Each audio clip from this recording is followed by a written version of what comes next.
Alors, on va se donner quelques minutes le temps que les gens se connectent euh, et on lancera le débat proprement dit dans 5 minutes. Euh, Puisque vous avez compris qu'on était sur deux canaux à la fois et j'invite tout le monde à couper son micro donc pour effectivement, comme il y a beaucoup de monde. En attendant de lancer le débat, forum pour la NUPES, nous en sommes au 3e forum.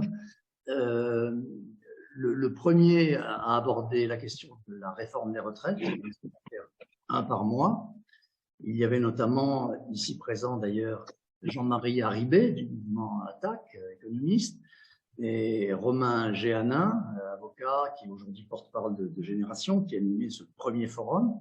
Le deuxième forum que nous avons fait portait sur les rapports qui sont un peu compliqués en France entre les syndicats et les forces politiques de gauche. Et nous avions comme intervenant Maryse Dumas de la CGT et Hendrik Davy, député LFI de Marseille. Un débat très intéressant que vous pouvez retrouver comme le premier sur notre chaîne YouTube qui doit s'appeler, si je ne m'abuse, CLN, ce qui veut dire construire la NUPES tous ensemble. Voilà. Alors merci à nos amis Jean-Claude Mamet et Jean-Claude Branchereau qui ont lancé ces forums et à Fred Luto et Jean-Pierre Côté qui permettent de les faire fonctionner. Alors pourquoi avons-nous fait cette référence à la NUPES? Parce que nous pensons que rien n'est vraiment, rien de grand ne se fait à gauche sans l'unité d'action. Et comme on n'est pas des gens compliqués, on constate que l'union de toute la gauche, qui est notre souhait, résolument social et écologiste si possible, ça s'appelle aujourd'hui la NUPES de fait, et que son programme partagé nous va bien puisqu'il est approuvé aussi bien par le PS que par LFI, le PC, ELV ou Génération. Voilà. Et que donc dans ce cadre large de la nouvelle union, nous apportons notre pierre modeste, celle de la formation intellectuelle et politique, celle aussi du débat pluriel et démocratique, nous y tenons beaucoup, sans laquelle cette union ne pourra pas vivre, ni grandir, ni gagner. Alors, passons maintenant au sujet du jour, du soir. Alors, on ne présente plus les deux intellectuels engagés qui nous font l'amitié d'être ici ce soir. Thomas Coutreau, économiste, qui a été porte-parole du mouvement Attaque pendant 8 ans, et Dominique Méda, qui est entre autres sociologue et bien connue puisqu'elle intervient chaque semaine dans le débat social et politique. Je vais donc me limiter à les remercier vivement d'être venus bénévolement passer une heure avec nous pour notre public et simplement signaler leurs 2 livres, derniers livres sur le sujet, qui sont au cœur du débat de ce soir. Alors, Thomas Coutreau a écrit cet ouvrage avec Coralie Pérez, qui a d'ailleurs inspiré le titre de notre webinaire sur redonner du sens au travail, et qui, il va en parler bien sûr, qui s'intéresse beaucoup au contenu et aux conditions réelles du travail aujourd'hui, et dont d'ailleurs Dominique Méda a fait une note de lecture sur le site du ministère du Travail. Et Dominique Méda a fait comme dernier livre, elle en parlera je crois aussi ce soir, un ouvrage qui s'appelle Manifeste Travail, qu'elle a coécrit avec deux collègues et qui insiste sur la démarchandisation, la démocratisation et les questions écologiques qui sont, elle va nous en parler, qui sont probablement une opportunité pour changer les contenus du travail. Voilà, voilà comment va se dérouler ce débat. Dominique Méda va lancer la discussion, notamment avec l'appui d'un PowerPoint qu'elle a préparé pour nous. Thomas Coutreau interviendra une dizaine de minutes à sa suite. Voilà, et puis vers 20h30, je les inviterai tous deux, après les constats et les analyses qu'ils nous ont fait partager, à 5 minutes chacun, à nous donner un peu des perspectives de mobilisation, d'objectifs pour pour la gauche, pour les mouvements sociaux, pour tenter de sortir des défauts qui vont décrire de l'évolution préoccupante de beaucoup de jobs aujourd'hui. Donc, simplement une précision, parce que le travail, c'est un terme très général. Nous allons parler ce soir plus du contenu et des conditions de travail et du sens que le travail peut représenter dans l'esprit et la motivation de ceux qui l'exercent, plutôt que des autres questions liées au travail, c'est-à-dire l'emploi, le salaire, le chômage, la retraite, etc., qui sont bien sûr liées, qui seront sans doute évoquées, mais qui ne sont pas le centre de ce court webinaire. Simplement une remarque personnelle, je trouve l'intérêt évidemment que ces livres ont suscité chez nous et que ces deux intellectuels portent dans le débat public, c'est que sans nier du tout le caractère central de la lutte pour le niveau des salaires, pour la répartition des richesses, qui est un aspect évidemment très important des motivations et de la réalité du travail, capital même, il souligne aussi que les luttes sociales peuvent aussi s'emparer de questions de respect et d'éthique dans le travail, d'autonomie des tâches des agents, de sécurité physique, on connaît les drames des accidents du travail en France, et plus généralement de l'épanouissement au travail.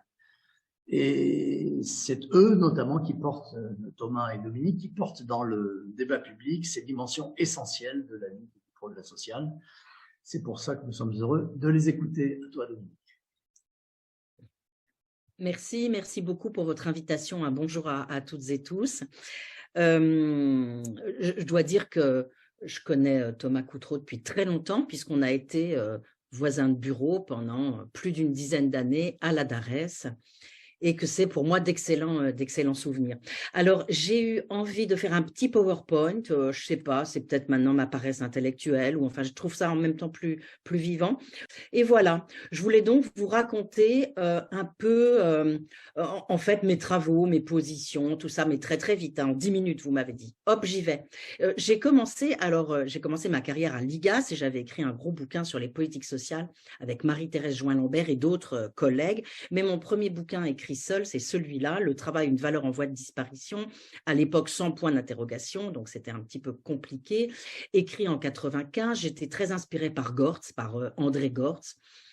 Et donc, mon idée, c'était qu'il fallait réduire la place du travail dans nos vies individuelles et dans notre vie sociale, à la fois pour faire plus de politique, changer le travail, mais de l'extérieur, d'une certaine manière, et partager mieux les tâches domestiques et familiales. D'une certaine façon, ma thèse, c'était désacraliser le travail pour les hommes, de manière aussi à ce que les femmes puissent y accéder plus facilement, et donc redistribuer le travail sur l'ensemble de la population active. Voilà, c'était ça mon point, et donc réduire la norme de travail à temps complet. Ensuite, et notamment parce que j'avais écrit ce bouquin un peu d'un point de vue un peu de Sirius, un peu philosophique, je dirais. J'avais essayé de rechercher les différentes thèse philosophique sur le travail, et j'ai été confrontée aux sociologues qui me disaient ben non, la valeur travail elle n'a pas disparu, et d'ailleurs c'était absolument pas ce que je portais, hein. Mais bref, j'ai eu envie de travailler sur la valeur travail, et donc j'ai travaillé plusieurs années, j'ai fait des enquêtes ou exploité des enquêtes sur le rapport au travail des Européens. Ce qu'on a trouvé avec mes collègues, c'est que contrairement à ce qu'on pouvait dire, notamment notre recherche là, elle était centrée sur la question de savoir si vraiment les jeunes n'aimaient plus le travail, ce qu'on entendait beaucoup à l'époque, hein. Là, je suis en 2007-2008, c'est à ce moment-là qu'on fait un programme de recherche européen sur le rapport au travail des Européens. Et qu'est-ce qu'on trouve en gros? Donc, on trouve des enquêtes, notamment l'enquête sur les valeurs des Européens, dans laquelle on demande notamment aux gens si le travail est pour eux très important ou pas important du tout. Et là, je vous montre le graphique de 1999, mais je pourrais vous montrer les vagues de l'enquête 2008 ou 2017, où c'est toujours un peu la même histoire, hein, c'est-à-dire qu'il y a un certain nombre de pays qui ne nous ressemblent pas, Pologne, Malte, la Roumanie et la Lettonie, qui sont proches de la France et qui sont très nombreux à dire, ou le pourcentage de la population qui dit que le travail est très important est très élevé, versus, vous voyez, on a toujours à peu près cette même répartition, hein, le Danemark ou la Grande-Bretagne, qui sont beaucoup moins nombreux à le dire. Ce qui est intéressant aussi, c'est que en France, cette idée que le travail est très important, elle est partagée par pratiquement tout le monde, quelle que soit la situation professionnelle. Vous voyez, les gens à temps plein, à temps partiel, indépendants, au chômage, retraités, étudiants au foyer, tous y mettent bien plus qu'en Allemagne ou en Grande-Bretagne, le travail très, très haut. Alors, les attentes, ce sont les mêmes, qu'elles soient celles des jeunes ou des autres, hein. C'est bien gagner sa vie, avoir un travail intéressant et avoir une bonne ambiance de travail. C'est ça le tiercé gagnant. Et les attentes, elles sont de même nature de la part des jeunes et des moins jeunes. Simplement, celles des jeunes, elles sont plus intenses. Et il n'y a pas de catégorie jeune. Il y a encore des travaux récents du CEREC qui l'ont bien montré, hein. La vraie distinction, elle passe sans doute entre des jeunes peu diplômés, qui sont sans doute plus attachés à l'idée de bien gagner sa vie, qu'aux diplômés qui vont être plus du côté du travail intéressant et surtout du meilleur équilibre entre vie professionnelle et vie personnelle. Donc, si je résume, le travail est très important. Les dimensions expressives, elles sont très développées, hein. On attend du travail la possibilité de s'exprimer dans le travail, même si les dimensions instrumentales persistent, c'est-à-dire, c'est quand même très important d'avoir de bonnes conditions de travail et de bien gagner sa vie. Les attentes des Français sont parmi les plus intenses en Europe. Celles des jeunes sont plus intenses que celles des autres tranches d'âge. On observe un rapprochement des modèles de genre et il y a un souci d'équilibre, de conciliation vie familiale, vie professionnelle qui se fait de plus en plus important et chez les jeunes femmes et chez les jeunes hommes. On a raconté ça là-dedans avec ma camarade Patricia Vindramin qui était la coordinatrice de ce programme de recherche. Alors, ces attentes immenses qui sont placées sur le travail, elles se heurtent, viennent se fracasser en quelque sorte sur la réalité des conditions d'exercice du travail et c'est là évidemment qu'on rencontre les travaux de Thomas qui a commencé à travailler bien avant moi sur ces questions et voilà, c'est la personne qui a développé et maintenu contre vents et marées les enquêtes conditions de travail à la DARES, donc on lui doit énormément. Et donc, qu'est-ce qui s'est passé pendant que se développaient ces attentes placées sur le travail, hein, on a eu le développement de nouvelles formes d'organisation du travail et une promesse d'autonomie faite par les entreprises, promesses qui n'ont pas été tenues, notamment parce que c'est mise en place une nouvelle instrumentation de cadrage de l'activité avec des indicateurs, de la mesure de la performance, du contrôle, de la surveillance, ce qui fait qu'on a abouti, c'est une des expressions de Thomas, à une autonomie contrôlée. Alors, je ne vais pas m'arrêter du tout sur l'enquête française sur les conditions de travail, hein, qui existe depuis 1978, parce que Thomas le fera beaucoup mieux que moi. Juste pour signaler le papier qui est sorti il y a quelques jours de la DARES, toujours l'exploitation de l'enquête conditions de travail, où la DARES utilise l'expression insoutenable, hein, le caractère insoutenable du travail pour 37% des personnes interrogées qui ne se sentent pas capables de faire le même travail jusqu'à la retraite, notamment chez les femmes et notamment s'il y a des enfants. Ce qui est très intéressant, c'est que c'est assez partagé par l'ensemble des CSP et il y a des difficultés très particulières ressenties par les gens qui sont en contact avec le public, les caissières, les infirmières, les sages-femmes, l'HCR et les ouvriers non qualifiés. Je m'arrête peut-être un tout petit peu plus longtemps sur l'enquête européenne sur les conditions de travail. On a eu la chance d'avoir la vague 2021, 71 000 personnes interrogées, 36 pays, et ce qui est très, très, très intéressant et ce qui est très utile dans le débat, hein, c'est qu'on voit que la France, elle est en queue de peloton pour les conditions de travail. Elle se caractérise par un plus grand nombre d'organisations où il y a une faible autonomie du travail et une faible participation aux décisions. Et quand on regarde l'indice de qualité de l'emploi qu'a construit l'équipe d'Eurofound, de l'Agence européenne des conditions de travail, cet indice qui est construit en comparant les exigences qui sont adressées aux travailleurs avec les ressources dont ils disposent, on voit que la France, elle est bien en queue de peloton avec l'Albanie, la Slovaquie et la Pologne. Pologne, hein. C'est-à-dire qu'en moyenne en Europe, on a 30% des travailleurs qui ont des conditions de travail tendues, avec des contraintes supérieures aux ressources. En France, c'est 40%. Contre 24% en Allemagne. Voilà le schéma qui est assez intéressant, je trouve. En vert, les conditions de travail très tendues, en rouge, hautement tendues, etc. Vous voyez, très bas, parmi l'ensemble de ces 36 pays. Alors, il y a un lien qui est à faire certainement avec les formes d'organisation du travail. C'est aussi quelque chose que Thomas a développé, mais aussi des chercheurs du Centre d'études de l'emploi. Je pense à Nathalie Grinan, par exemple. Et donc, un lien à faire avec les organisations du travail en ligne production versus des organisations apprenantes qui seraient plus développées dans les pays nordiques. Ça, c'est le schéma qui est montré en général, avec ici les pays nordiques, là, les pays qui sont dans les organisations plus justes, et là, la France. Et ce que je trouve intéressant, c'est que ces organisations apprenantes qui sont corrélées avec une meilleure qualité du travail, eh ben, elles sont, c'est ce que montre un certain nombre de travaux, elles sont principalement expliquées par la force des syndicats, la puissance, la présence des syndicats. Je passe à mon 4e point, j'ai quasiment fini. Hein. Est-ce qu'il y a une épidémie de flemme? Vous savez qu'il y a une note de la Fondation Jean Jaurès et de l'IFOP nous disant qu'il y aurait une épidémie de flemme et donc une rupture entre une période avant Covid où aurait régné la centralité du travail et puis un après où les personnes se seraient détachées du travail et donc on aurait une épidémie de flemme. Il me semble qu'on peut absolument pas soutenir ça, que la crise sanitaire, bien sûr, elle a provoqué beaucoup de conséquences hein, sur le travail et les représentations du travail, mais qu'elle a surtout, me semble-t-il, accéléré des tendances. Certes, on a développé pendant ce temps-là une réflexion sur la place occupée par le travail dans nos vies. La sortie de la crise sanitaire, elle s'est accompagnée d'une reprise de l'emploi qu'on a appelée la grande démission, que certains ont interprété comme un refus du travail, mais qui était surtout la possibilité de quitter un métier aux conditions de travail très difficiles pour un autre, hein, puisque les personnes retrouvent tout de suite un emploi.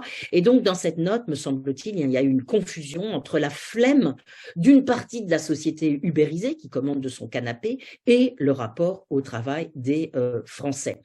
Certes, le numérique et le Covid ont introduit de nouvelles conditions d'exercice du travail, mais je crois qu'on ne peut pas affirmer qu'il y a une rupture.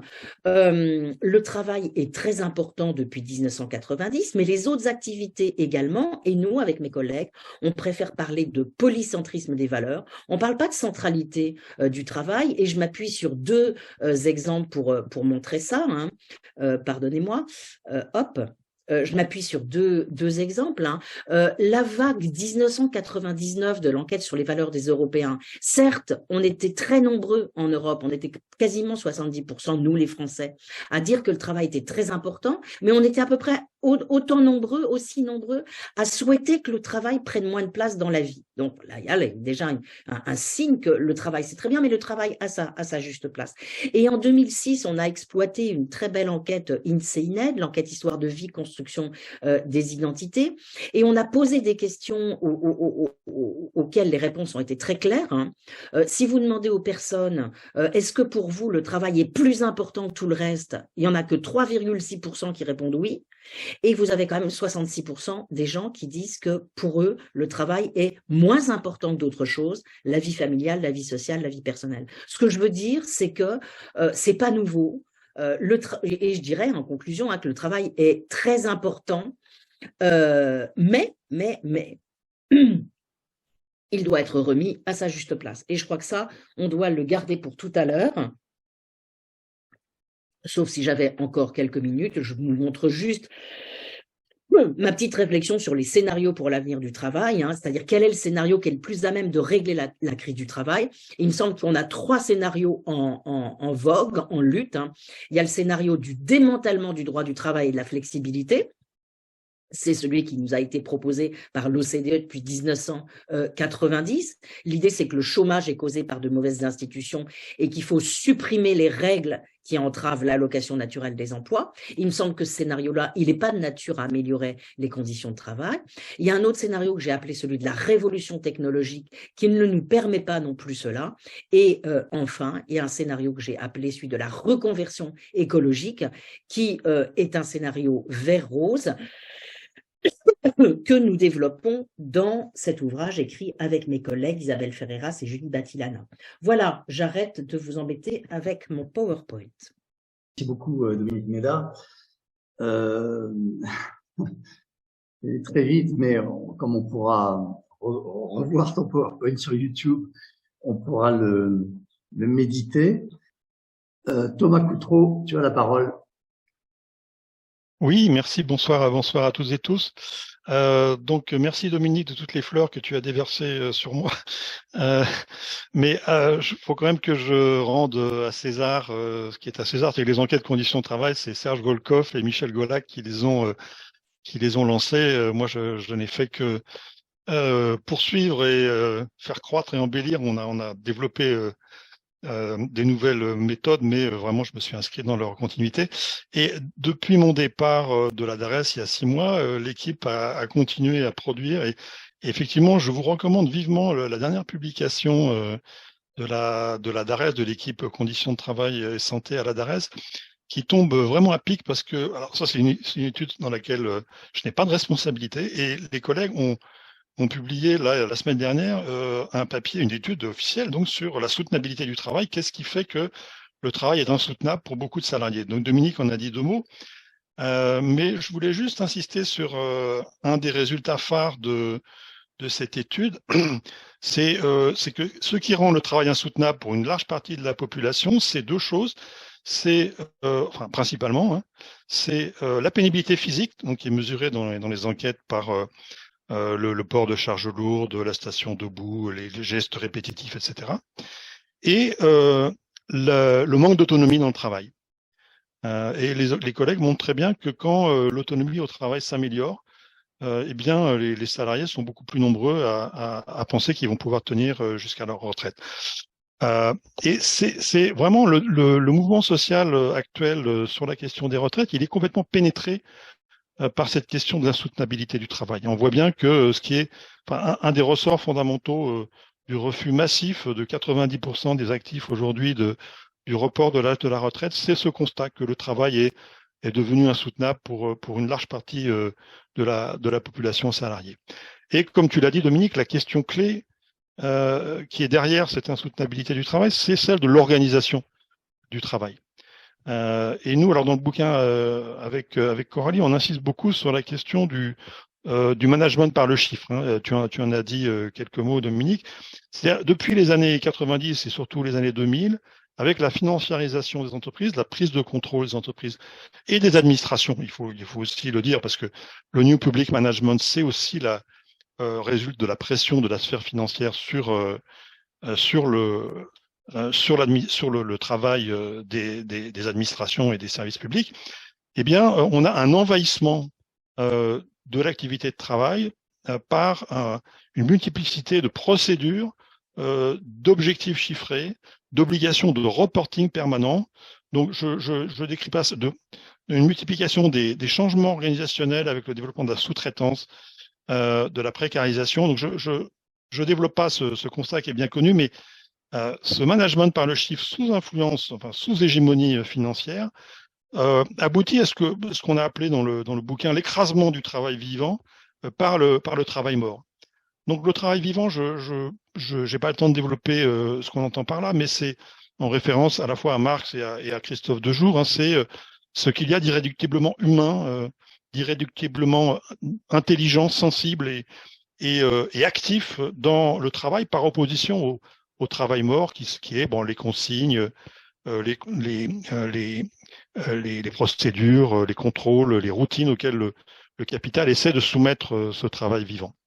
Et ce qui nous semble majeur aujourd'hui dans la situation qui est faite aux travailleurs et dans la façon dont subjectivement le travail est vécu par les travailleurs et les travailleuses aujourd'hui, c'est une perte de sens du travail sous l'impact de ce management par le chiffre. Perte de sens donc que dans les enquêtes qu'on a pu faire auprès des salariés, notamment ma co-auteure Coralie, se manifeste par ce refrain, enfin lancinant de la perte de sens. Mon travail a perdu son sens depuis qu'il est, depuis qu'il est sous la férule du management par le chiffre. Et donc cette quête de sens du travail dont on parle beaucoup aujourd'hui dans le débat public, dans les médias, etc., pour nous, elle représente fondamentalement une aspiration des salariés à reprendre le contrôle de pourquoi et comment ils travaillent. Et en ce sens, c'est une exigence très profonde du travail vivant qui résiste à son écrasement et qui exige d'avoir son mot à dire. Donc c'est une exigence de démocratie au travail. Et dans l'étude que je citais tout à l'heure de la DARES, un des aspects aussi qu'il faut souligner, c'est que les collègues montrent très bien comment, lorsque les travailleurs disent qu'ils ont pu avoir une influence sur les changements organisationnels qui ont modifié leurs conditions de travail, eh bien, ces changements n'ont pas de conséquences négatives sur la soutenabilité de leur travail ou sur leur santé. Par contre, lorsque ces changements ont été imposés, et c'est dans plus de 80% le cas, lorsqu'ils n'ont pas pu avoir leur mot à dire, ils n'ont pas été écoutés sur la façon dont les changements ont été apportés à leur travail, eh bien là, ça a un impact massif sur à la fois la soutenabilité du travail et leur santé psychique. Ça, c'est un des résultats de cette étude. Alors, on avait déjà publié des choses qui montraient un peu ça, mais là, c'est vraiment, ça tombe à pic parce que là, ça met en plein jour le rôle central du contrôle des travailleurs sur les décisions qui concernent leur travail. Et donc, évidemment, ça va orienter ensuite les propositions qu'on est amené à faire pour remédier à la situation actuelle. Et je terminerai en disant que aujourd'hui, c'est pas seulement le mouvement contre la réforme des retraites. On a aussi eu la crise Covid. La crise Covid avec les confinements et tout ce débat autour des activités essentielles, où tous les salariés, tous les travailleurs, dans tous les métiers, dans toutes les familles, s'est posé la question, est-ce que mon travail est suffisamment essentiel pour que je risque ma peau, je risque de me contaminer, de contaminer ma famille en allant travailler. Dans les premiers mois de la pandémie, ce débat a traversé la société. En même temps, la crise sanitaire, évidemment, s'est accompagnée de la montée dans la conscience collective de la gravité, de la menace de la crise écologique. Et la question de pourquoi on travaille et comment on contribue à la destruction du vivant par notre travail, elle s'invite de plus en plus, là encore, dans les discussions familiales, dans les discussions entre collègues et dans l'agenda politique. Et donc cette question du travail, elle est centrale aujourd'hui, il me semble, dans le débat politique, à cause de ces trois phénomènes, l'envahissement du management par le chiffre et ses effets délétères sur la santé et le sens du travail, la crise Covid et la crise climatique. Et ce qui fait qu'aujourd'hui, on a alors la grande démission dont parlent beaucoup les médias et dont a parlé Dominique, c'est un symptôme de ça. Les salariés effectivement refusent un certain nombre de conditions de travail qui étaient plus ou moins supportées jusque-là. Et on a aujourd'hui donc, comme jamais, je pense, en tout cas comme jamais depuis les années 70, depuis les mouvements des OS contre le travail en miettes, contre le taylorisme, on a le travail au centre de l'agenda politique et probablement au centre des luttes sociales. Comme c'est un phénomène nouveau, me semble-t-il, dont nous devons prendre la mesure si nous voulons réfléchir à des politiques d'émancipation, des politiques de rupture avec l'ordre existant. Merci. Merci beaucoup. Alors, avant de passer la parole dans une dizaine de minutes à peu près à Gérard Filoche, qui apportera un peu son point de vue à la fois d'homme politique et d'ancien inspecteur du travail, est-ce que je pourrais vous demander à tous les deux de dessiner, vous avez commencé à le faire bien sûr, les perspectives de d'action, de transformation, de propositions que pourraient porter les syndicats de salariés, les organisations de gauche, pour effectivement changer cette logique des tableaux Excel et des comptes de résultats à la place du cerveau, qui régente souvent la vie des entreprises, et redonner ce qu'on a dit dans notre titre de séminaire, du pouvoir au travail, c'est-à-dire de l'autonomie et de la codécision, en attendant effectivement des mesures peut-être plus radicales de socialisation, si la gauche parvient à en convaincre les Français. Dominique, voilà, pour 5 minutes, c'est un peu les axes qui ouvrent des chemins d'espoir. Oui, je voulais rebondir sur ce que disait Thomas, parce qu'en effet, je suis d'accord sur le fait qu'on est dans un moment très particulier où la question du travail est en train de surgir et je dirais qu'elle explose à la figure du gouvernement, hein, qui, à mon avis, s'attendait quand même peut-être pas à ça. Tout le monde découvre cette question du travail, de la pénibilité, tout le monde en parle. Ce qui est aussi intéressant, c'est que ça fait plusieurs députés Renaissance que j'entends qui disent qu'en effet, on aurait dû commencer par là, on aurait dû commencer par la question du travail, et alors qu'ils disent que là, ils vont faire une loi, etc. Bon, on verra. Donc, en effet, on est dans un moment très, très, très particulier. Alors, je dirais plusieurs choses. D'abord, à long terme, moi, il me semble qu'on doit tout reconstruire autour de, moi, ce que j'appelle la reconversion écologique. Je dis reconversion écologique parce que je pense qu'il faut qu'on ait une conversion de nos mentalités, une conversion de nos représentations, et puis aussi une restructuration de nos emplois qui peut être énorme et qui peut être catastrophique comme très intéressante. Et donc, si on la faisait bien, cette reconversion écologique, c'est-à-dire si on investissait suffisamment, si on avait des politiques suffisamment coordonnées, alors on pourrait créer des emplois et sans doute changer le travail.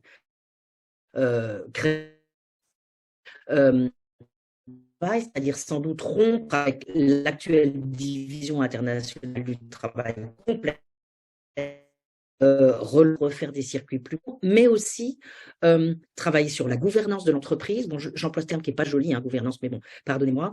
Travailler sur la gouvernance de l'entreprise. Et en effet, je crois que là-dessus, on est d'accord avec Thomas, peut-être qu'on n'est pas complètement d'accord sur les modalités, mais redonner du pouvoir aux salariés, c'est-à-dire augmenter, rééquilibrer le rapport de force entre les représentants des actionnaires et les représentants du capital et les représentants des salariés au sein de l'entreprise.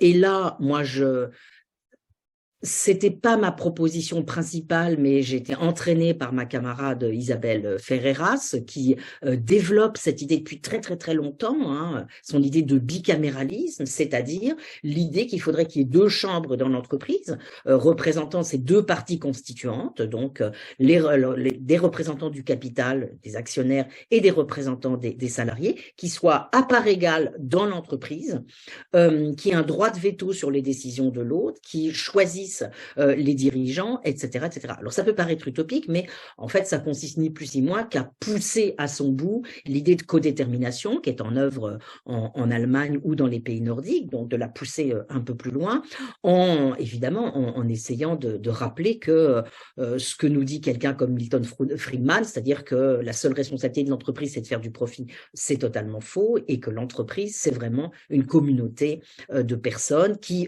prennent des risques, mais autant les salariés que les actionnaires. D'où les principes dans ce manifeste, hein, donc démocratiser l'entreprise, démocratiser de manière plus générale les organisations de travail, démarchandiser. Là, on reprend, dans notre livre, a écrit Pavlina Tcherneva, donc on reprend son idée de garantie de l'emploi, c'est-à-dire autour notamment des collectivités locales, développer des dispositifs comme Territoire zéro chômeur de longue durée, c'est-à-dire donner de l'emploi aux personnes et de ce fait avoir une forme de stabilisation de l'économie. Et on pense que tout ça peut être mis au service de la dépollution, dépolluer. Et puis, je dirais que à court terme, je rentre un peu plus dans le détail de ce qu'on pourrait faire, hein, il aurait fallu faire, avant quelques réformes que ce soit, un grand plan d'amélioration des conditions de travail. Travailler, évidemment, ça se dit dans le chat, sur les rémunérations et les conditions de travail des travailleurs de la deuxième ligne. Il y a eu ce très beau rapport fait par Christine Erel et puis les articles après avec Thomas Amossé.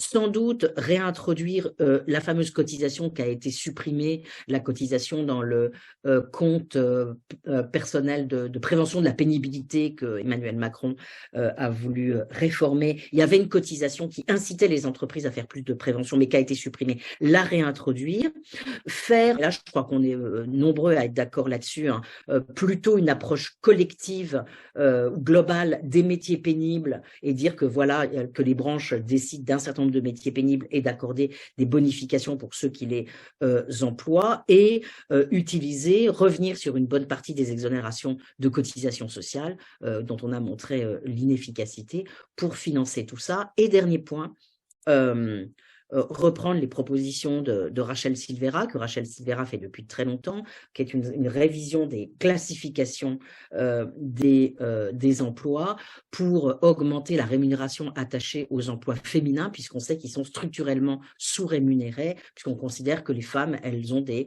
compétences naturelles pour certaines choses, pour aimer les gens et les aider, et donc du coup, elles sont sous-rémunérées. Voilà. Merci beaucoup.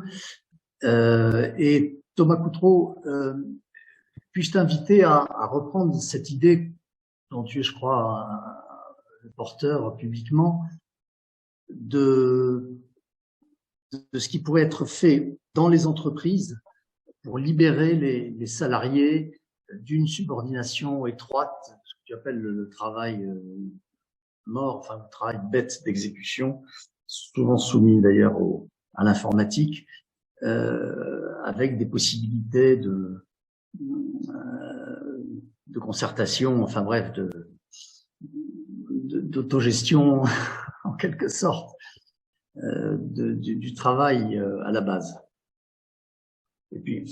Oui, effectivement, moi mes propositions sont complémentaires de celles de Dominique. Alors Dominique a fait allusion à une petite discussion qu'on a sur la question justement de la gouvernance par rapport au bicaméralisme. Je ne vais pas du tout développer cette discussion-là. On pourra y revenir dans le débat si nécessaire. C'est juste pour dire que je pense pas que le bicaméralisme soit suffisant, notamment dans le cas des grandes entreprises. Je pense qu'il faut la socialisation, c'est-à-dire l'introduction vraiment d'une pluralité de parties prenantes impactées par l'activité de l'entreprise, notamment les usagers, les collectivités territoriales, les associations environnementales. Bon voilà, donc je pense que je suis pour élargir le spectre de la participation de différentes forces sociales à la direction des entreprises. Mais bon, on pourra éventuellement revenir à la discussion. Je voulais surtout insister sur ce qu'on pourrait appeler une politique du travail vivant en cohérence avec ce que je développais rapidement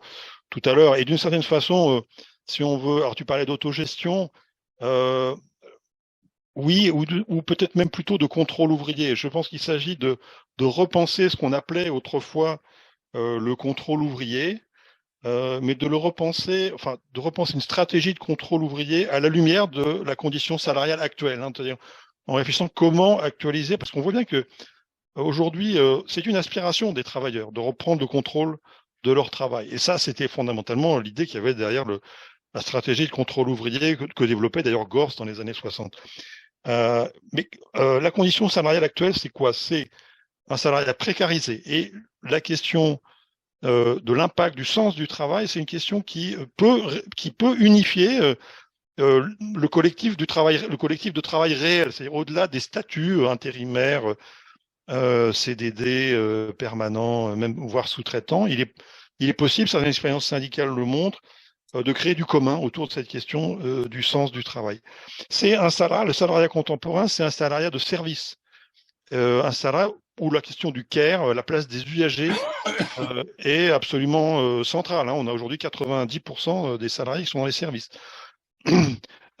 Donc voilà, repenser cette question du care, du travail, hein, à la lumière de l'exigence du soin et de la place des usagers aussi dans dans la détermination de l'organisation du travail. Le travail aujourd'hui, c'est un travail pathogène, hein, et alors, il est évident, c'est une question sanitaire, une question centrale sur le plan sanitaire, de cette question de la démocratie au travail devient une question sanitaire centrale. Et enfin, la condition salariale aujourd'hui, c'est aussi nous sommes des habitants d'une planète où les écosystèmes sont menacés. Et donc la question écologique, la question des alliances sociales entre les travailleurs et les défenseurs de l'environnement, pour aller vite, est aussi une question clé si on veut repenser cette stratégie de contrôle ouvrier à la lumière de la situation actuelle. Voilà, donc c'est pour ça que ce qu'on met en avant comme proposition, alors là c'est notamment une proposition qu'on a fait dans le cadre des ateliers Travail et démocratie, une petite association qu'on a créée avec quelques collègues syndicalistes, chercheurs et médecins, inspecteurs du travail, c'est cette idée de réduction du temps de travail subordonné, hein, c'est-à-dire de créer un... Alors, on a le précédent des lois Auroux. Hein. Alors, il ne s'agit pas de refaire les lois Auroux à l'identique, parce que qu'est-ce qui n'a pas marché dans les lois Auroux? C'est essentiellement le fait que l'expression des salariés sur leur travail était coachée, était dirigée, était managée par les dirigeants, par les responsables hiérarchiques. Et donc, ça s'est très vite transformé en cercle de qualité pour améliorer la productivité. Ce qu'on met en avant, nous, c'est la nécessité d'instances de délibération autonomes, des collectifs de travail à l'abri de la pression hiérarchique et avec une animation assurée par des délégués de proximité. Évidemment, il faudrait rétablir l'élection de délégués de proximité qui a été supprimée, comme vous le savez, par les ordonnances Macron de 2017. Il faudrait non seulement rétablir une élection de délégués de proximité, mais il faudrait leur donner des nouveaux droits à ces délégués, en particulier des droits de contrôle des décisions d'organisation du travail, au nom de la défense, de la préservation de la santé des travailleurs, des usagers et consommateurs et de l'environnement. Et donc, cette réduction du temps de travail subordonné, c'est finalement une nouvelle forme de contrôle ouvrier, si on veut reprendre en tout cas de démocratisation des décisions en matière d'organisation du travail, qui suppose évidemment une rupture législative, politique importante, mais qu'on peut déjà expérimenter. Il y a un certain nombre d'équipes syndicales qui se sont mis à travailler sur cette question de recréer du collectif à partir de la défense du travail vivant et de la promotion du travail vivant. Donc je crois que c'est une perspective qui est à la fois une perspective politique, mais aussi une perspective d'activité immédiate, d'activité concrète pour le mouvement social, immédiatement, disons, expérimentable, même si c'est compliqué, même si c'est difficile, et même si ça rencontre beaucoup de résistance, y compris dans le mouvement syndical. Voilà, en tout cas, c'est comme ça que je présenterai aujourd'hui un peu l'agenda, en tout cas, de réflexion et de propositions qui nous semble nécessaire de discuter à gauche. Merci beaucoup. Donc, comme prévu, intervention d'un grand témoin, qui est aussi un des parrains des forums pour la NUPES, Gérard Filoche, pour 7 à 10 minutes, avant que j'essaie tant bien que mal de relayer les nombreuses questions qui ont surgi sur Zoom, sur Facebook. À toi, Gérard. Bonsoir. Merci d'avoir organisé, Bertrand, cette rencontre, ce débat, et à ceux qui y assistent. Moi, j'aime entendre Dominique et puis Thomas parler. Je suis pas rompu aux mêmes disciplines que vous et au même vocabulaire, mais quand je vous entends, ça cogne tellement sur les clichés qui dominent aujourd'hui dans les médias, radio, télé, etc., que c'est un plaisir de vous entendre dire qu'il n'y a pas de flemme dans notre pays, qu'il n'y a pas de grande démission, que les gens ne peuvent plus supporter les cadences, avec le mot bien ancien que j'utilisais toujours, qu'on leur impose, que leur santé est en danger et que le travail n'est pas mieux aujourd'hui qu'il ne l'était avant. Je crois que j'ai explosé quand j'ai entendu François Patria expliquer que le travail n'était plus dur parce que maintenant il y avait des exosquelettes. Je sais même pas comment un personnage qui parle à ce niveau-là dans les médias peut s'exprimer ainsi. Hein. Il y a un journaliste qui a fait le travail en Côte d'Or et qui a cherché s'il y avait des salariés avec des exosquelettes pour les aider dans leurs tâches difficiles. Il en a trouvé 2 et il a trouvé que chaque exosquelette coûtait 7 500 €. On n'est pas prêt de voir le problème chez Amazon, quoi. Et donc, j'aime tout ce qui, aujourd'hui, dit qu'en fait, le travail est plus dur, que ce n'est plus les coups de grisou qui tuent, mais que c'est les AVC, et qu'un AVC sur 2 est lié au travail, et que c'est pas seulement la pénibilité physique spectaculaire, encore que on a quand même 1 400 000 ouvriers du bâtiment, la retraite pour eux devrait être à 55 ans, mais c'est pas seulement ça, celui qui est dans un bureau, il a des phlébites, il a pas des bas de contention, et que les modalités des exigences au travail sont absolument devenues terribles, et c'est ça que les gens rejettent, c'est contre ça que aujourd'hui ils tentent de se défendre, que parfois ils démissionnent, mais c'est parce que c'est vraiment tellement devenu insoutenable, et puis qu'ils veulent, c'est pas la valeur travail c'est la valeur du travail, ils veulent du salaire, du respect et de la réduction du temps de travail pour pouvoir faire autre chose dans leur vie. Alors Macron annonce une nouvelle loi travail, je suis terrifié à l'avance. Parce que si nous ne gagnons pas sur les retraites, il faudra gagner sur celle-là après. Et qu'est-ce qu'il y a? Ils ont quand même réussi depuis 15 ans à faire régresser le salariat pratiquement sur tous les terrains qu'il avait gagnés depuis 150 ans, quoi. Hein, il y avait 3 millions de salariés en 1910, on est 30 millions aujourd'hui, et ils ont quand même diminué la médecine du travail au moins par 2, il n'y a plus que 4600 médecins du travail. Vous pensez s'ils vont s'occuper de la pénibilité individuelle et faire passer des visites médicales à 23 millions, 24 millions de salariés occupés? Sûrement pas. Les inspecteurs du travail ont été un peu brisés dans leur indépendance et leur autonomie d'action. C'est plus la même chose quand je cause avec mes collègues d'aujourd'hui que ce que je faisais moi-même dans les décennies précédentes. Ils l'ont fait administrativement, mais ils l'ont fait brutalement. Et il y a une moindre capacité d'action pour les 1600 inspecteurs du travail.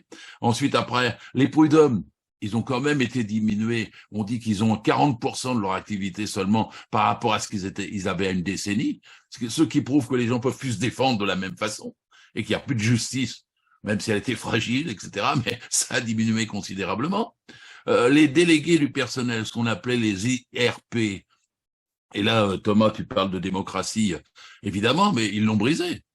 Il y avait quand même, confirmer mes chiffres, parce que je repose parfois sur des chiffres qu'il faut toujours corriger, examiner, mais il y avait 425 000 élus du personnel il y a une douzaine d'années, et il en resterait moins de 200 000 aujourd'hui, après la loi El Khomri et les ordonnances Pénicaud-Macron, quoi. C'est-à-dire diminuer par 2 la représentativité. Alors, des personnels délégués n'avaient pas toujours les coups des franges, on le sait tous, les comités d'entreprise avaient des limitations considérables. Il y avait les CHSCT quand j'exerçais, c'était la structure que je préférais, parce qu'elle confrontait les salariés, le patron, l'inspecteur, le représentant de la CRAM et le médecin du travail, et il y avait une vie là-dedans. Ils ont supprimé ça quasiment en totalité, parce que à l'intérieur des CESE actuels, il n'y a plus de temps pour examiner ces questions-là. Donc la destruction de la représentativité du personnel fait qu'aujourd'hui, on n'avance pas, Thomas, vers un contrôle ouvrier. J'ai été bercé à ces notions de contrôle des salariés sur l'entreprise. Là, on a descendu des étages. On est au 10e sous-sol. Et reconstruire un code qui redonne des droits élémentaires aux délégués du personnel, aux délégués syndicaux, aux membres, aux comités d'entreprise, au CHSCT, aux délégués syndicaux, redevient aujourd'hui une bataille première, si j'ose dire. Alors après, le travail subordonné doit-il être réduit? Oui, parce qu'il faut réduire le travail en général, à la durée. Mais moi, je dirais plutôt qu'il faut des garanties et compensations à la subordination. Parce que je suis pas sûr que dans la société capitaliste, on puisse supprimer cette subordination. C'est un système qui est basé là-dessus. Il faut un autre système social global.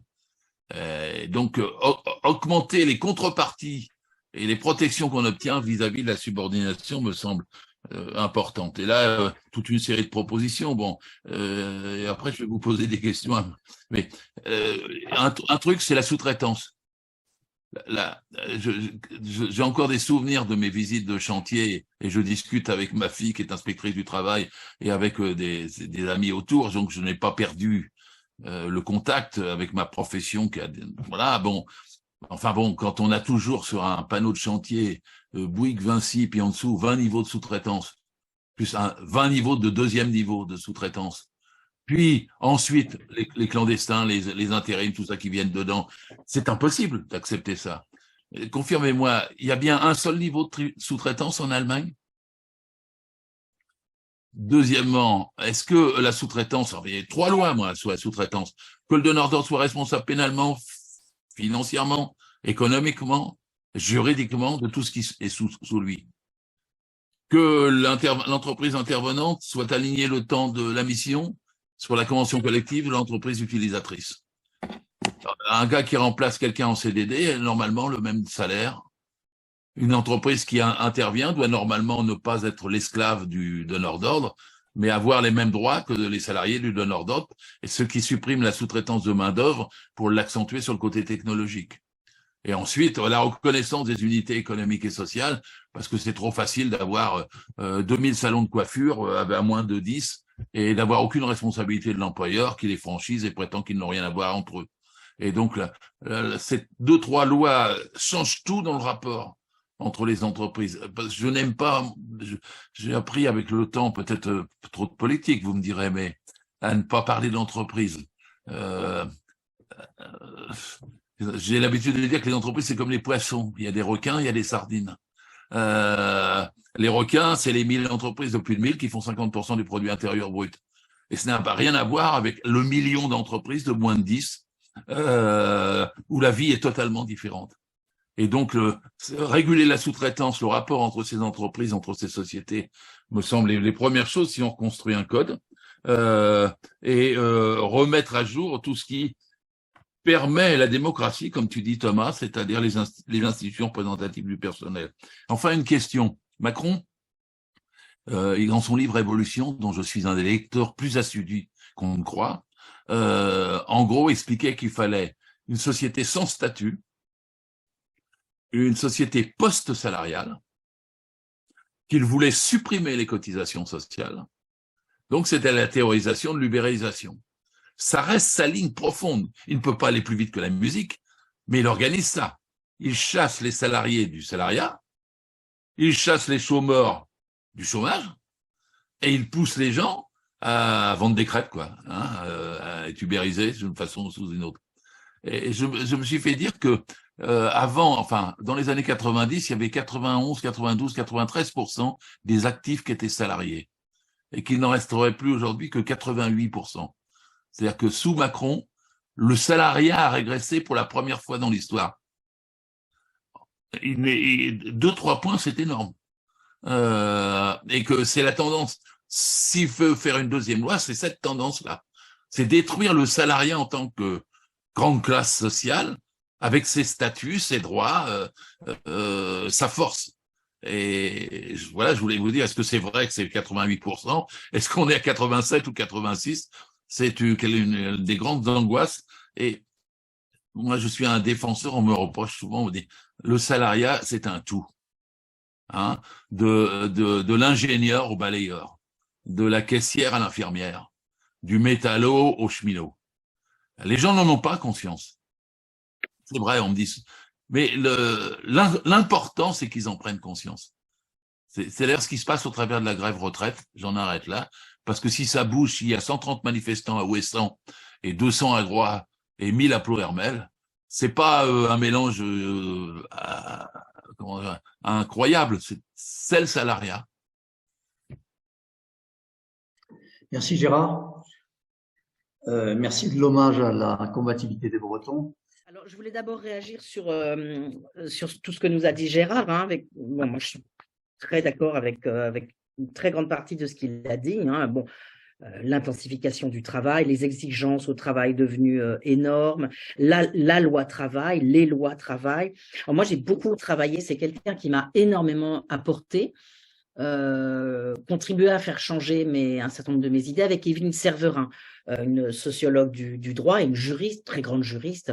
Et on a beaucoup travaillé ensemble sur la rupture conventionnelle, sur les prud'hommes et tout ce que tu dis, Gérard, hein, sur, en effet, la baisse, elle appelle ça, Evelyne Serverin, finalement, la baisse de l'intérêt à agir, quoi. C'est-à-dire, toutes les personnes qui n'ont qu'une petite chose à défendre devant les prud'hommes, ben, ils y vont plus, quoi.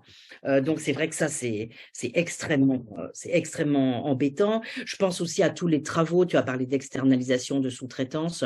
Déjà, à l'époque, quand j'étais à la DARES, autour des années 1999-2000, Marie-Laure Morin soutenait déjà ces idées qu'il fallait en effet rendre le donneur d'ordre responsable, etc. On n'a absolument pas avancé, quoi. Et je voulais juste rappeler, mais vous le savez tous infiniment mieux que moi, hein, que là, on est quand même sous la domination d'une idéologie globale qui s'est considérablement répandue. Et je veux dire, pour défaire de l'idéologie, peut-être qu'il faut de l'idéologie. Et là, on a vraiment besoin de secouer le cocotier, quoi. Souvenez-vous de l'indice de Doing Business où la facilité à licencier, ça faisait monter dans les indices, l'indice de rigueur de la protection de l'emploi, de l'OCDE. Là encore, on était avec Thomas à l'époque à la DARES, et la manière dont on a complètement perdu chaque fois tous ces combats, quoi. La façon dont les économistes ont reconceptualisé toutes les règles, le SMIC, la protection de l'emploi, les syndicats eux-mêmes comme des entraves à la compétitivité, quoi. Donc, on a un énorme travail à refaire. Je suis aussi d'accord avec toi sur le fait que c'est inquiétant. Alors, je crois que maintenant, il y a 12,7% d'indépendants. Donc, ton chiffre de 88%, il est pas totalement faux. J'ai une collègue que vous devez connaître, Sarah Abdelnour, qui a beaucoup travaillé sur l'auto-entrepreneuriat. Et on a travaillé ensemble plusieurs années, hein, sur l'ubérisation. Ce qui m'a redonné un peu d'espoir, c'est quand même le fait qu'un certain nombre de procès ont été gagnés, là, Deliveroo et compagnie. Et puis, on a beaucoup travaillé avec les URSSAF.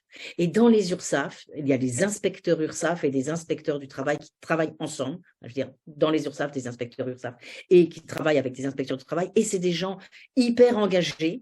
Alors, comme dit l'un d'entre eux, ils essayent de vider la mer avec une petite cuillère, quoi. Et donc, en effet, ils sont absolument pas assez nombreux. Mais ça redonne un peu d'espoir, puisqu'on voit qu'il y a des affaires qui vont quand même jusqu'au bout. Pour répondre ou pas aux questions sur Danielle Linhart, bah, oui, je crois qu'en effet, elle a raison concernant le lean management, mais sans doute que Thomas dira mieux les choses que moi. Peut-être, moi, j'ai une question justement, à la fois sur ce que dit Danielle. Elle parle d'un salariat sans subordination, ce qui m'a toujours un peu épaté quand même, un salariat sans subordination. Et toi, Thomas, tu dis réduction du temps de travail subordonné. Ça voudrait dire qu'en effet, à l'intérieur de l'entreprise, dans le régime de la subordination, on arrive à prendre des choses et à les protéger de cette subordination. Bon, c'est pas évident. Notamment, l'expression de Daniel, moi, me gêne un peu, de salariat sans subordination, et je préfère celle de Gérard qui dit, OK, on reconnaît la subordination, en tout cas, on défend le salariat, on reconnaît la subordination, mais on essaye de la contrebalancer, de faire contrepoids à cette subordination en remettant des règles et en donnant du pouvoir aux salariés. Voilà ce que je voulais dire. Oui, moi je voulais poursuivre le débat sur la question de la subordination, parce que il me semble que c'est effectivement le débat central. Alors, je suis assez étonné d'entendre Gérard dire que la subordination, c'est la loi du capitalisme, et donc il faut s'y résigner et puis négocier des compensations, parce que je croyais qu'il était anticapitaliste. Bon. En tout cas, moi, je suis anticapitaliste, et je pense que ce qui se passe aujourd'hui dans la société, dans le monde du travail, c'est une crise de la subordination, très profondément une crise de la subordination, c'est-à-dire un refus croissant des travailleurs et des travailleuses d'accepter, d'exécuter des ordres qui ne font pas sens pour eux, et des ordres dont ils voient qu'ils sont en train de détruire le monde commun et de détruire la planète. Et si on ne s'appuie pas sur ce constat, si on ne s'appuie pas sur cette aspiration très profonde qui monte dans la société, j'essaie d'expliquer, pour justement enclencher un mouvement d'émancipation, reconstruire des collectifs, reconstruire une force sociale capable de contester le pouvoir des actionnaires et le capitalisme, ben on passe complètement à côté de l'essentiel. On passe complètement à côté de l'enjeu central de la situation d'aujourd'hui. Donc, continuer à dire non, la subordination, bah, c'est la loi du capitalisme, il faut négocier des contreparties et il faut limiter les empiètements de la subordination sur la vie des gens. On est à côté de la plaque, complètement à côté de la plaque. Je m'excuse de le dire fermement comme ça, mais si on a une chance de reprendre l'offensive, que notre camp social reprenne l'offensive, c'est à partir de cette question du travail et c'est à partir de cette crise de la subordination, à partir de ce refus massif d'obéir à des ordres qui ne font plus sens pour les gens. Que ce soit aujourd'hui dans les services publics, les infirmières, les auxiliaires à domicile, que ce soit les ouvriers de l'industrie qui ne supportent plus regardez chez Buitoni, ils ne supportent plus de fabriquer des pizzas qui empoisonnent les consommateurs. On a une multiplication de situations. Le plus souvent, sur le plan individuel, les gens démissionnent parce qu'ils n'en peuvent plus. Et ça, c'est un phénomène quand même massif. Mais aussi d'expériences collectives, de contestation. Alors, on a eu des luttes collectives là-dessus, hein, notamment dans le secteur de la santé. On a eu des luttes très impressionnantes sur cette question du travail de qualité pour pouvoir soigner correctement les personnes. Mais ça traverse tous les milieux professionnels, hein, cette question des conflits éthiques et de l'impossibilité de faire un travail de qualité aujourd'hui, vu les objectifs du management et vu les méthodes d'organisation. Si on ne comprend pas que c'est ça aujourd'hui la question centrale politiquement, on va continuer à encaisser les défaites pendant des décennies. Hein. Et on peut toujours dire non, il faut interdire la sous-traitance, non, il faut interdire les CDD, interdire l'intérim. On peut répéter à satiété les choses qu'on dit depuis 20 ans ou 30 ans. On va pas plus de chances d'avancer que par le passé. Donc, essayons de prendre en compte ce qui monte dans la société, dans les consciences individuelles et collectives, qui se manifestent de plus en plus fortement dans les luttes sociales, en particulier dans cette lutte sur la question des retraites. Et oui, il faut faire reculer la subordination. Évidemment qu'on ne va pas l'abolir du jour au lendemain, on ne va pas abolir le capitalisme comme ça du jour au lendemain. Mais si on met en place une stratégie sociale de contestation, et on a des arguments, on a des billes pour le faire. Évidemment, le rapport de force est compliqué aujourd'hui, mais comment reconstruire un rapport de force autrement qu'en se fondant sur cette aspiration? J'aimerais bien qu'on me l'explique. Merci Thomas. Alors, droit de réponse de 3 minutes de Gérard, parce que Dominique Méda doit nous quitter très vite, et c'est elle qui te succédera pour à la fois répondre à cette question et apporter sa conclusion. Gérard, pour 3 minutes. Ce n'est pas, Thomas, avec une âme anticapitalisme qu'on combat le capitalisme. Je suis, moi, pour abolir le salariat à terme, mais pour tous les jours, je me bats pour l'augmentation de salaire. Je suis pour que on sorte de la subordination, mais je veux d'abord qu'elle soit reconnue et qu'on ne triche pas avec. Parce que pour l'instant, ils trichent avec la subordination. L'ubérisation, c'est rien que ça. Le Parlement européen, le 21 décembre 2021, a pris un avis essentiel en donnant la présomption de salariat. On l'a même pas en France. Parce que tu as raison, Dominique, les procès ont été gagnés contre Deliveroo en mars dernier.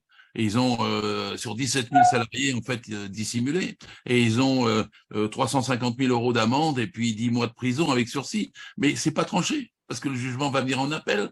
Et la politique de Macron, entre-temps, c'est de donner le pouvoir à Uber et à tous les autres d'échapper aux juges. Ils ne cessent pas de penser à la façon de contourner la subordination. Le patronat français, hein, le MEDEF, avait fait des colloques sur la soumission librement consentie. Hein, compliance without pressure. C'était pour eux, ça, ils voulaient remplacer la subordination. Ils veulent supprimer les patrons, la subordination. Parce que comme ça masque l'exploitation. Et donc, ça masque les revendications qui se formulent de façon bien matérielle, pas en idée, bien matérielle, pour se défendre de l'exploitation. Et c'est pour ça que je commence par dire DP, CE, CHSCT, faut reconstruire tout ça. Et il faut développer leurs droits. Il faut des CHSCT qui soient élus. Il faut que les questions de santé dans les CHSCT, de conditions de travail qui étaient abordées, ça déplaisait au patronat, puissent l'être davantage, avec plus d'inspecteurs du travail, de médecins du travail. C'est de cette façon-là que je vois qu'on se délivre la subordination. Mais pour ça, faut qu'elle soit reconnue. Faut pas qu'elle soit niée. Faut accuser l'exploitation de passer par la subordination et l'exiger des contreparties à ça. Alors après, la sous-traitance, je pense même pas qu'on puisse l'interdire dans cette société. Je dis seulement un niveau de sous-traitance. Deuxièmement, je dis que le sous-traitant doit être soumis aux ordres. Et c'est aux donneurs d'ordre qu'on doit pouvoir s'en prendre. Parce que c'est trop facile de déléguer et après de dire que l'accident du travail, il est arrivé chez le gars qu'on a embauché en 3e niveau à la RATP de nuit. C'est la RATP, elle sait qu'elle embauche un gars de nuit qui va risquer sa vie. Genre, ça, tu as déjà exprimé oui. la chose. Thomas m'a cherché, j'adore ça. Non, mais c'est bien. Je lui réponds. On approfondit les choses et je crois qu'on tire dans le même sens. Dominique, si tu veux bien donc rebondir là-dessus, donner ta conclusion, hein, et puis on donnera peut-être après ton départ ou en même temps que ta fin de la parole à Thomas pour clore ce séminaire. Mais à toi, Dominique. C'est assez simple, hein, c'est ce que j'écrivais dans le chat, c'est que le problème, c'est que le risque qu'on court en lâchant le salariat, c'est de laisser la place à l'auto-entrepreneuriat. Et par exemple, Uber passe son temps à dire que les gens ne veulent plus du salariat, mais qui veulent être leur propre patron, etc.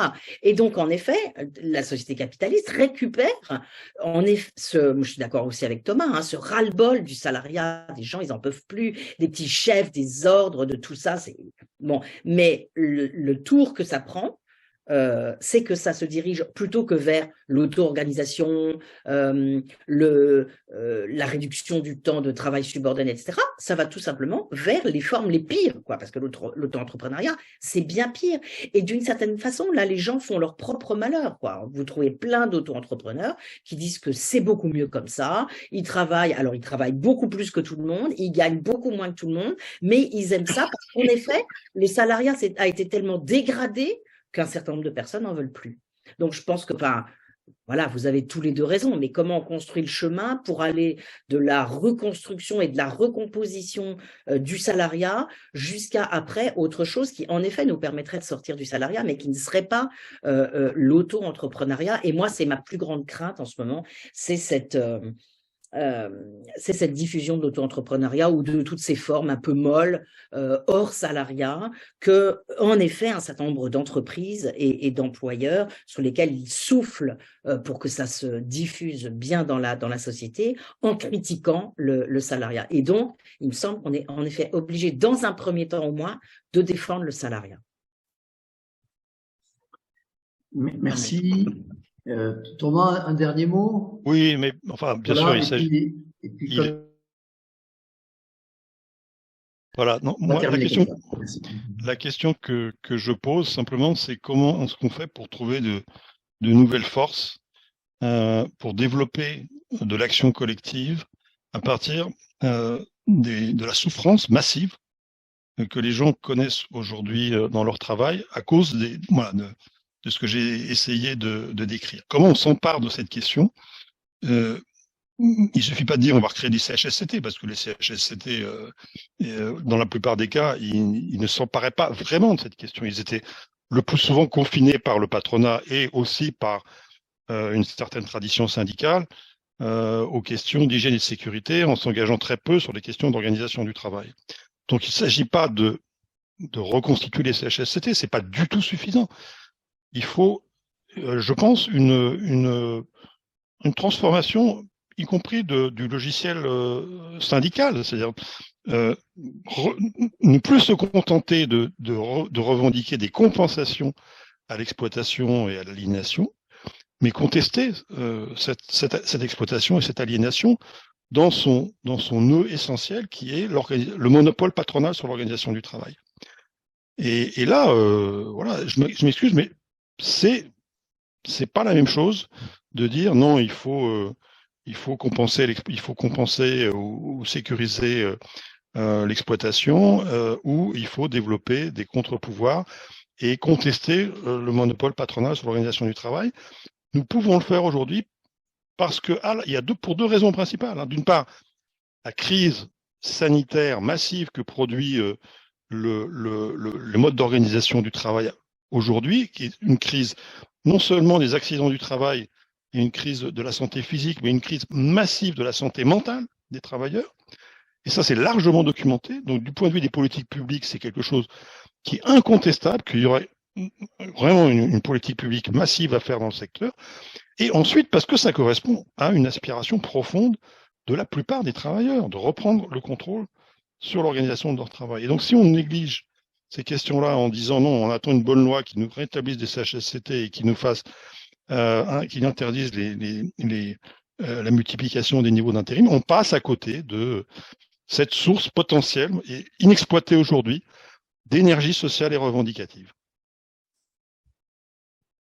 Écoutez, je crois que Dominique a bien noté qu'il y avait on tirait dans le même sens, mais avec probablement en mettant l'accent sur des moyens et des possibilités différentes. Alors, puisque avant de lever la séance, si je puis dire, je vous invite, pour ceux qui veulent garder le contact avec ces forums pour la NUPES et puis le rassemblement qu'a constitué Construire la NUPES, à vous référer à notre page Facebook, même si tout le monde n'est pas sur ce média, mais bon, c'est bien pratique. Voilà. Et autrement, on a une adresse courriel qu'on n'a pas réussi à mettre en ligne parce qu'on est très pâteau avec ces systèmes. Voilà, CLN, Construire la NUPES CLN, voilà, _tousensemble.fr. Voilà, ben écoutez, rendez-vous le mois prochain, probablement pour un débat aussi passionnant que celui-là, qu'encore une fois, vous pouvez retrouver sur YouTube, notre chaîne qui porte le même nom, CLN-Tous Ensemble. Sauf s'il y a des remarques de nos invités, je vous invite donc à continuer ces débats chez vous et dans le mouvement social que nous connaissons et qui, j'espère, aura plié le gouvernement et le système Macron. Merci à tous. Merci pour l'invitation. Je vous en prie, merci à toi, Dominique, d'être venu. Il n'y a pas que BFM dans la vie, c'est formidable. Au revoir. Et heureux de vous avoir rencontré. Mais nous aussi. Ciao, ciao. Au revoir.